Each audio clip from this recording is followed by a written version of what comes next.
Bonjour à tous et bienvenue sur la page Sitting Service, entreprise de garde d'enfants et garde d'animaux à domicile.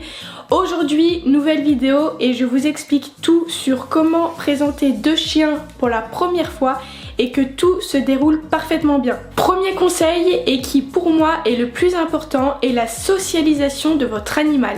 Cette période se déroule entre la 3e et la 12e semaine de vie de votre animal. Au cours de ces semaines de socialisation, votre chien doit impérativement être en contact avec d'autres chiens, d'autres animaux, d'autres personnes et même d'autres objets. Ceci permettra de maintenir ou renforcer les codes canins et donc forcément d'avoir un chien équilibré. Si en revanche vous pensez que la période de socialisation de votre chien n'a pas été très claire, n'hésitez pas à faire appel à un comportementaliste canin. Deuxième conseil, les rencontres positives. Ne faites jamais rencontrer deux chiens si vous pensez d'ores et déjà que la rencontre va être négative. Bien évidemment, je sais que le risque zéro n'existe pas. N'oubliez pas une chose, c'est que la répétition de mauvaises expériences pour votre chien peut engendrer de lourds troubles et parfois ça peut être très compliqué à résoudre. Troisième conseil, lors d'une rencontre,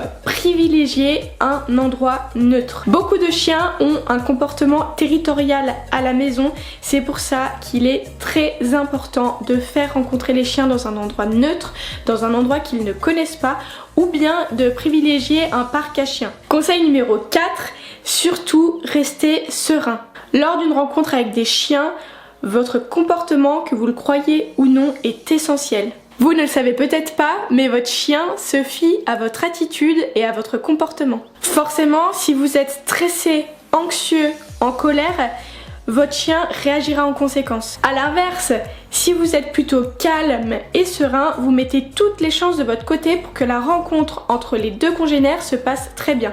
Conseil numéro 5, vous pouvez opter pour une muselière. Vous pensez que les muselières c'est fait uniquement pour les chiens qui sont méchants? Faux! L'habituation à la muselière peut être une très bonne chose dans certains cas. Par exemple, si vous emmenez votre animal chez le vétérinaire alors qu'il est en souffrance puissance 10, il risquerait de vous mordre. Or, si vous l'habituez à avoir la muselière, il n'y aura pas de souci.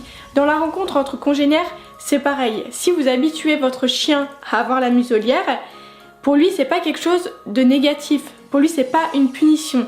Mais au moins vous êtes sûr que vous éviterez les bagarres et puis les dommages physiques. Conseil numéro 6, et pour moi qui est un conseil primordial, s'il vous plaît, n'attachez pas vos chiens en laisse quand vous les faites rencontrer. Une laisse, que vous le croyez ou non, peut être un élément déclencheur à l'attaque. S'il y a un conflit avec un congénère, c'est comme nous.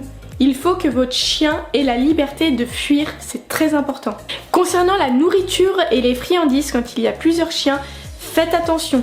Personnellement, je ne vous les conseillerais pas car ça peut provoquer une certaine rivalité. Conseil numéro 7 et le dernier de ma liste, et je pense que c'est le plus important, quand il y a une bagarre avec des chiens, surtout n'intervenez pas. Ne vous inquiétez pas, ne hurlez pas et surtout une chose, ne punissez pas votre chien.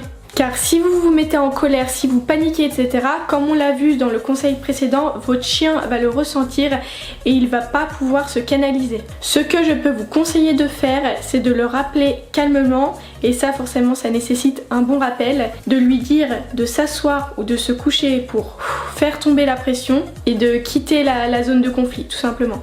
Voilà, ma vidéo conseil est désormais terminée, j'espère qu'elle vous aura plu, j'espère qu'elle vous aura aidé.